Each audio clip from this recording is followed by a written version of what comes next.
Man, it sure is nice to finally be flying a ship with a couple of actually applicable dead space modules on it. This Corellum C-Type 10MN afterburner we've got on Thelma is such a huge step up from the Meta and Tech 1 prop mods we've been using before.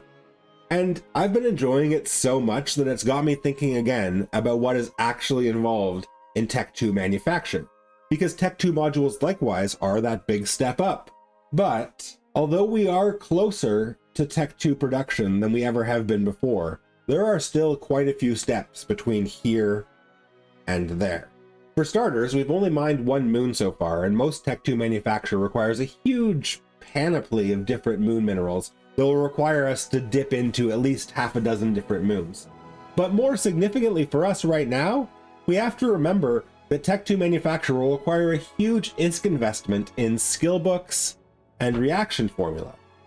And that brings us to one part of the grind to the Cynabal that we haven't really talked about very much yet, which is that if you look at our total ingredient list right now, we've made great progress on the left side of the chart, great progress on the middle of the chart, but over here on the right, we haven't done very much. On the right here, those are all blueprints and reaction formula that have to be bought from NPCs for ISK. And in total, they're going to cost us 500 million ISK. We currently have 64 million.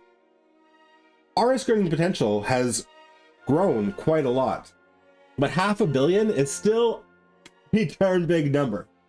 Now, I've been thinking through this whole run that I probably don't want to leave that whole grind to the very end, because it would be so frustrating to have everything we need to build the Cynabal ready and waiting for us, and just have to go out there and do belt after belt or anomaly after anomaly, building our way all the way up to 500 million ISK. But we can do a bit of it now. Why don't we start trying to build up an ISK buffer? And one good way we can do that is by running combat sites. So if we're looking for DED sites, unrated combat signatures, chemical labs, then we can be taking out Thelma and Catherine, running those sites, hopefully getting dead space and faction drops along the way, and build up a couple of 100,000 ISK so that the total ISK grind won't be so intimidating at the end. So that's what I'm going to do right now. We are going to take out Penelope, who you might notice has gotten a little bit more aggressive. I mean, there's a warp scram on there because it occurred to me that I might find some other Tech 1 exploration frigates in sites, and it would be nice to be able to do something about it. But more to the point, I fit Penelope out with a certain amount of combat capability because in all of the wandering around and exploring we've done, we keep seeing hideaways. And hideaways are so easy to run. You don't need very much DPS. You don't need very much tank. This is more than enough. And every hideaway you run has a chance to spawn an escalation to a DED 3 of 10, which we know are fantastic for ISK and for modules. So let's get out there in Penelope. Let's find some combat sites. Let's run every single hideaway that we see. Operation ISK and Dead Space mods. Let's go. This is Bill. Bill wants to build a Cynabal and join the Angel Cartel cause in Zarzak, but he's not making it easy on himself.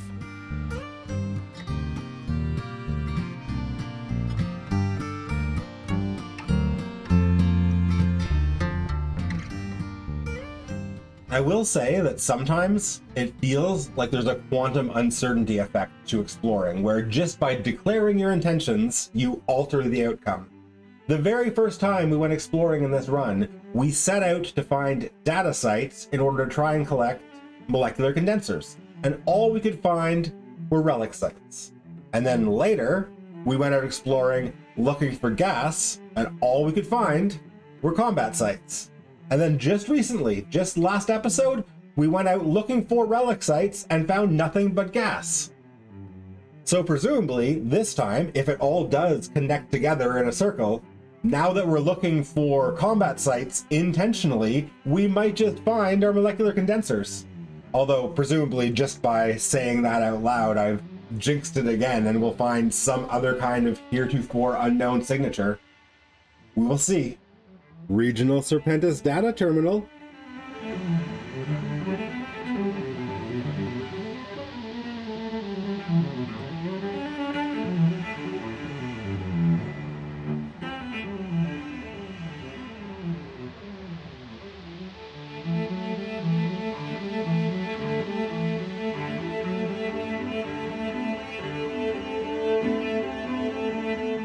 Now I do want to warp over to the Athenor here at Ausmerit before I start exploring the system, because my spreadsheet where I track all of the different moon chunks being tractored in at the different Athenors in this region suggested that the moon chunk here in Ausmerit should probably have popped yesterday, but I wasn't able to log in and try and ninja any of it.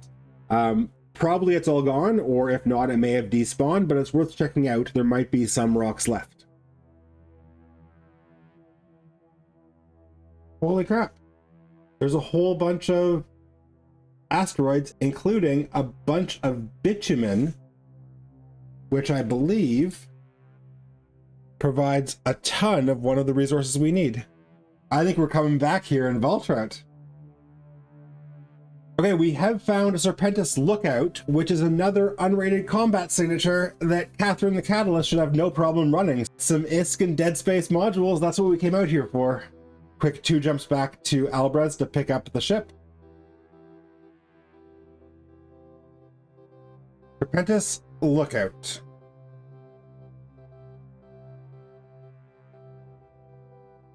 Oh. Somebody's already run it? A little surprising. They must not have run it completely, or else it would have despawned. So I guess we'll follow through the next gate and see what's left for us. If they've run most of it, and we can still get the faction spawn and possibly the escalation, that's like the best we could possibly ask for. Oh, it's a lot of bad guys. Quite a bit more than I was expecting, to be honest. Well, I can take them out one group at a time. Or maybe we should just dive bomb the control center. Oh, those buildings usually have a fair bit of hit points.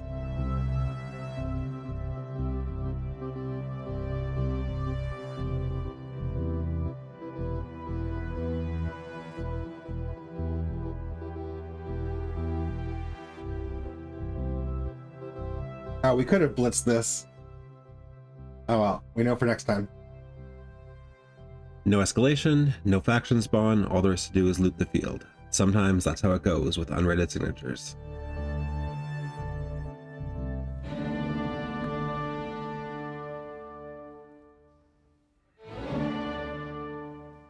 Okay, so these bitumens are, I think, what we want to be mining.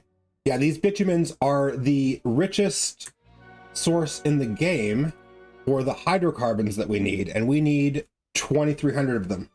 A quick note from the editing room. The eagle-eyed viewer may have noticed that this list used to say 2,400 hydrocarbons and 2,400 atmospheric gases, but it turns out there was an error in my calculations and an error in my spreadsheet, and that the number we actually need of both is indeed 2,300. This is both welcome and terrifying, because it's going to be a huge pain in my ass if it turns out that one of these numbers on this list is lower than it should be. But for now, this error has been in our favor, and 2,300 is the amount of hydrocarbons that we're trying to harvest right now. NPCs have spawned, but we have 2 warrior 2s. No problem.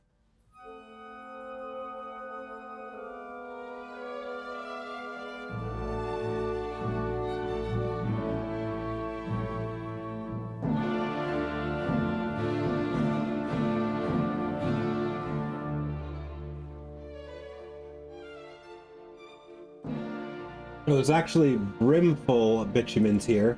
We should mine that while we have the chance.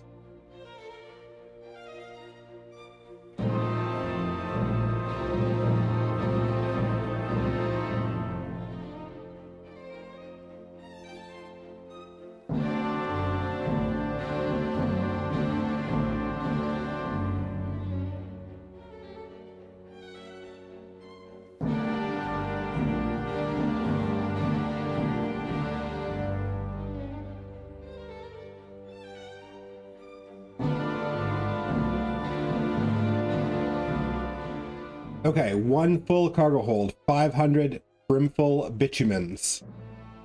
If we were to reprocess this immediately, we would get 222 hydrocarbons, which means we're going to need 10 more loads. Let's get cracking.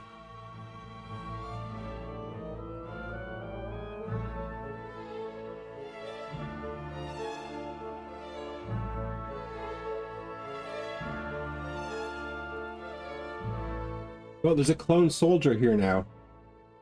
That's bad news for us. Time to go, Catherine. I didn't even know clone soldiers could spawn at Moonbelt. That's pretty funny.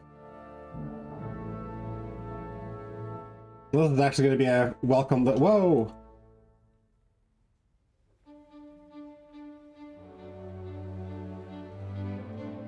This is going to be a welcome little bit of profit, but man, that approach is hairy.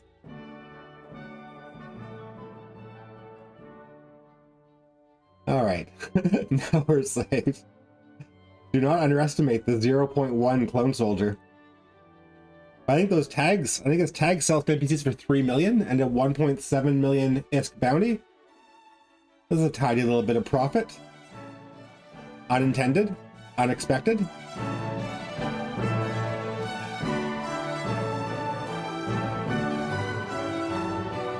I'll take that, thank you.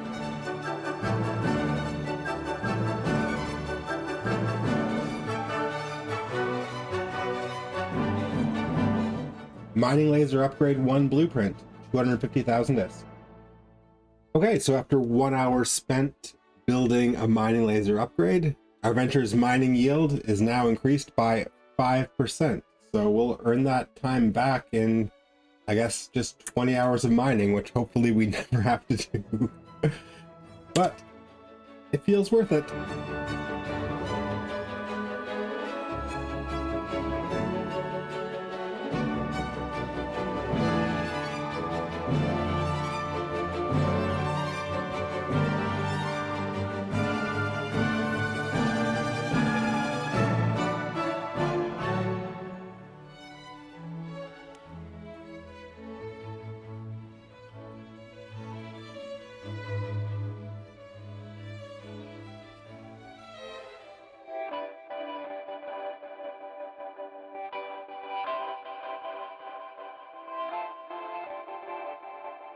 And now, back to your regularly scheduled combat site running.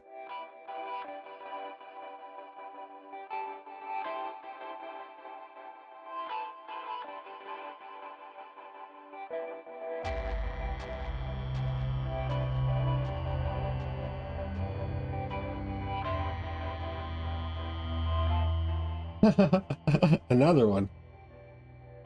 So I ran 2 refuges right here in Elbrez, and I got 2 back-to-back DED 3 of 10 escalations, but both of them are in nullsec. One in Syndicate and one in Outer Ring.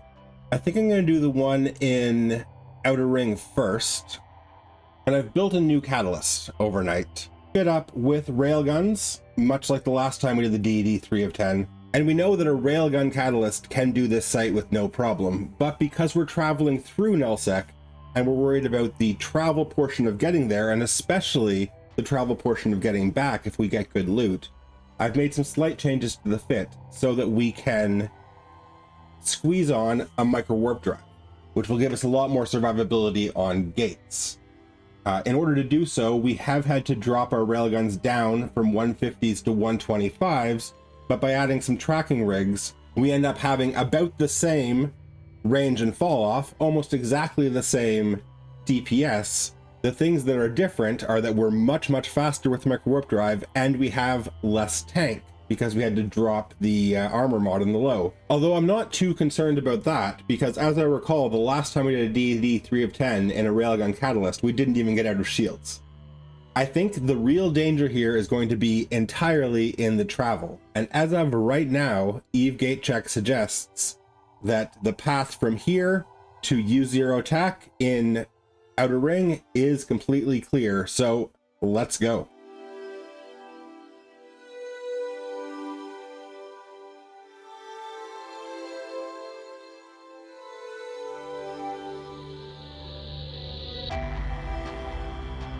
Okay, we've made it safely to U09 TAC. There is one person in system, member of RDoc. I'm not terribly concerned about them until we see combat scanner probes. All we have to do now is kill some Serpentis. DED threat assessment unsafe.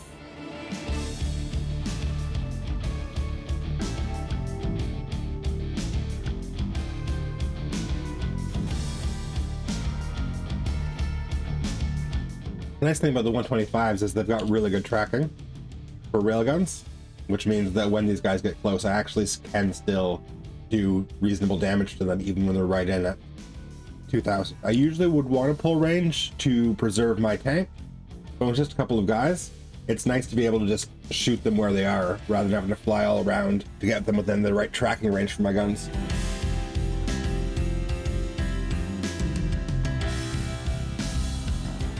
Quiet ruins of past criminal activity. Let's see what it dropped for us. Literally nothing. I didn't even know that was possible. Well, we've got another one in the bank. Another one in the queue, ready to go. Hopefully we'll get double the loot in the next one.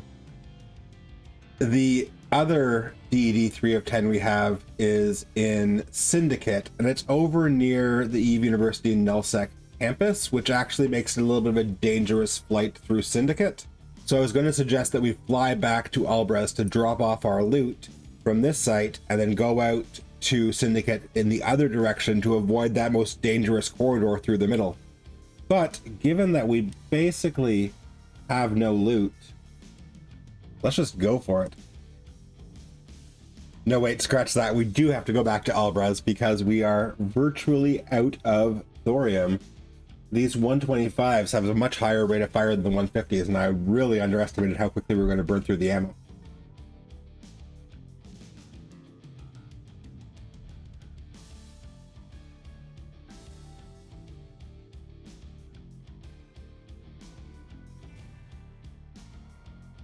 All right, out to 6 TAC C.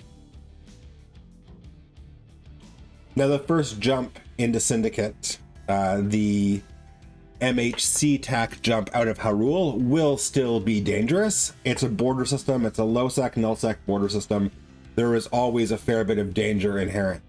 But it looks right now like it's actually pretty clear. There's no kills in the last hour, only 2 kills in the last 24 hours.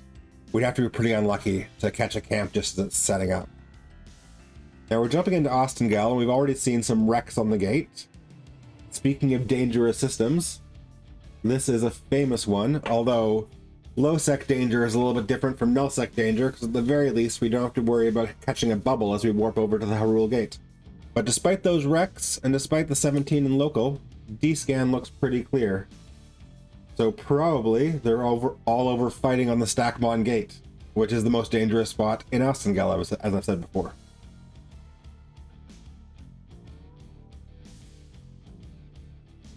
Now, MHC TAC seems pretty empty right now. The Fern here.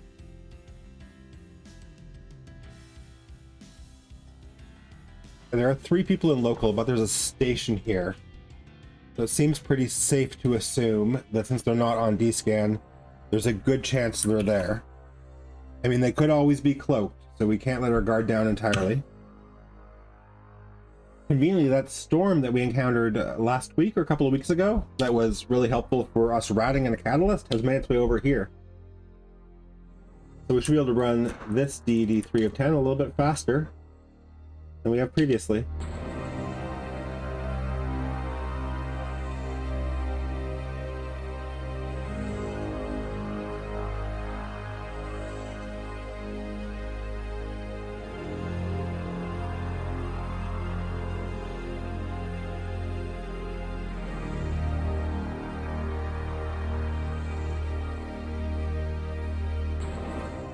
That's the second sight down. See what it's got for us. That's how it goes sometimes. 2 DD 3 of 10s in a row that dropped literally nothing but overseer effects. That is frustrating, although it still is ISK. But I've also scanned down a third DD 3 of 10 Serpentis Narcotics warehouse, just 2 jumps over back in Ausmert, where we were mining before. So, one more chance. Let's see if we can actually find some loot in what I've been calling the most valuable site in Losec.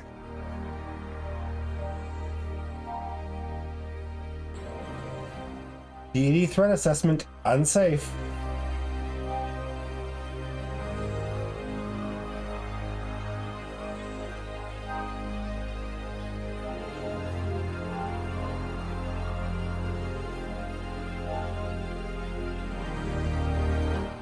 Oh, that's what I'm not talking about. I got so excited. Corelli A-type, small armor repair, remote armor repairer. Explosive coating, kinetic coating. Well, it's not nothing. It's not nothing. Maybe it's time to start repping our drones. Okay, so Operation Acquire a Wealth of Super Useful Dead Space Modules by farming DED 3 of 10s has been a bust, but we found another combat gas site in Barleygoot. We're gonna bring over Thelma, and I have a feeling this one's gonna have it. It's gonna have our AV condensers. If it doesn't, I don't even know what we're doing here. Someone's already been in here partially running this site, but they haven't hacked any of the cans.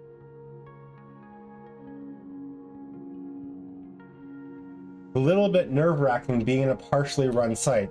It means you know for sure that somebody with a combat ship has this site bookmarked.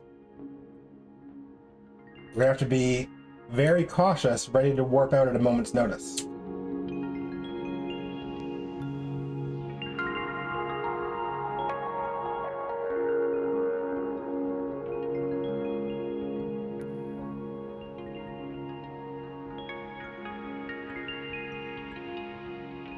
Serpentis gas processing site down, the combat portion of it at least. Now let's dock up, grab Penelope, and see if those cans have what we're looking for. Come on. Oh my goodness. And some frigates spawned? What's with these frigates? That's not cool. Good thing we've got blasters on our probe and drones. Those Corelli agents don't know what they just signed up for. This next can's the one, I can feel it.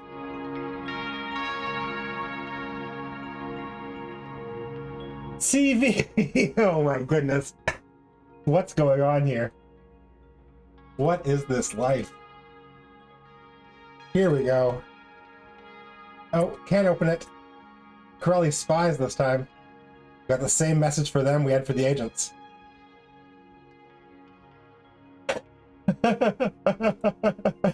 Synth drop booster reaction formula. Neurotoxin recovery. CV composite molecular condensers. I swear to God.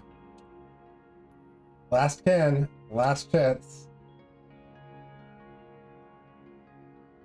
I'm really starting to wonder if I'm just completely mistaken about AV molecular condensers being Galente themed. Maybe the CV is the Galente condenser, and it was just random luck that I found some out of Mimitar space before? I really have no idea what's going on here. Where are those AV condensers? Where? So in Elbrez right now, there's a Serpentis Hidden Hideaway, a Serpentis Forlorn Hideaway, and a Serpentis Forsaken Hideaway. You might remember from way back when we were in Garista space, I was talking about, and I showed you, that these adjective hideaways are quite a bit more advanced and difficult than the base hideaways, which have just half a dozen frigates in them, and which we've seen we can take out with even a probe. So let's take this opportunity to knock down all three Serpentis adjective hideaways and contrast and compare. Maybe we'll get some escalations out of them. All of the hideaways can escalate to the same 3 of 10 sites. First up, Serpentis Hidden Hideaway. We're warping in at range because we're using Thelma with her 50-kilometer fall-off. These sites, we ran a hidden hideaway before in a blaster catalyst, and it was possible, but it was a bit of a grind. I have a feeling that in a railgun thorax, we're going to find these sites not challenging at all. Oh, I think that's it. I don't see a faction spawn. You usually don't have to kill the sentry guns to tag the site as complete. We'll just wait for 1 second until the site despawns, because occasionally you do get a delayed faction spawn, and there's very little more frustrating than warping out from a site just as the faction rat warps in, and then having it despawn while you're off the field. It's not despawning. Maybe I do have to kill the sentry gun. Oh yeah, we got another wave from killing the gun. Good to know. It's a generally useful thing to remember with all kinds of these sites, anomalies, and signatures is that if you've killed all the enemies and the site is not despawning, that means there's something left in the site that's a potential trigger. There's something in the site that has some hook attached to it that you have not completed yet. Sometimes you'll kill the last thing and nothing will happen, but there's something in there that has a chance of spawning, usually either a faction ship or an escalation, so it's worth looking around the site and figuring out why you should still shoot. Once the site despawns, that usually is an indication that there's nothing left that has such a hook attached to it. The waves just keep on coming. This really is not comparable to a hideaway. Do not be fooled by the name. This site is for sure harder than a hideaway, than a burrow, than a refuge, probably harder than a den. When you see those adjectives on an anomaly, you're really looking at an anomaly that is several tiers up from whatever its base name version might be.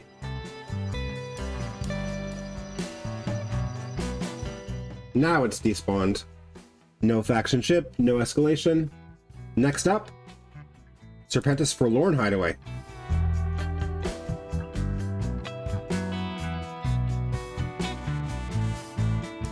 Is that it? I feel like that might have been the last of the Forlorn Hideaway. We're just going to wait for it to despawn, and it's gone.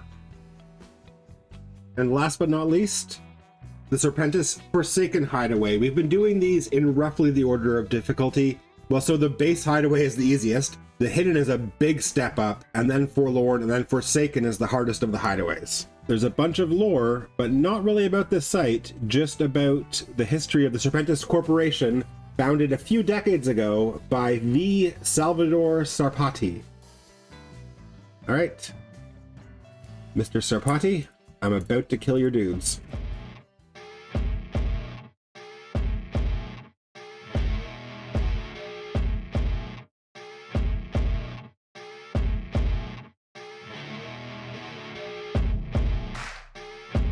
And Serpentis Forsaken Hideaway down. I actually took some damage that time. My shields are at 1406 out of 1440. But once again, no escalation, no faction spawn. I was really hoping that there would be an opportunity for something that would let me open a container with some exciting loot in it to close out the episode. But I'm afraid sometimes you run a bunch of sites and all you get is bounties and regular old wrecks. And as much as we would have liked for these sites to shower us with faction mods and dead space mods, when I set out to run these combat sites today, I did say that the number one priority was to fatten up our wallet. And look at this. 107 million ISK. 9 figures for the very first time, and to my mind, that makes 500 million ISK for all of our reaction formulas and blueprints look a whole hell of a lot less daunting. And let's not forget that quite unexpectedly, we managed to stack up all of the hydrocarbons we need. You don't always get what you're looking for, but this game will always offer you something. We are making progress. Slow progress, but progress, and we're keeping at it. Now what's next?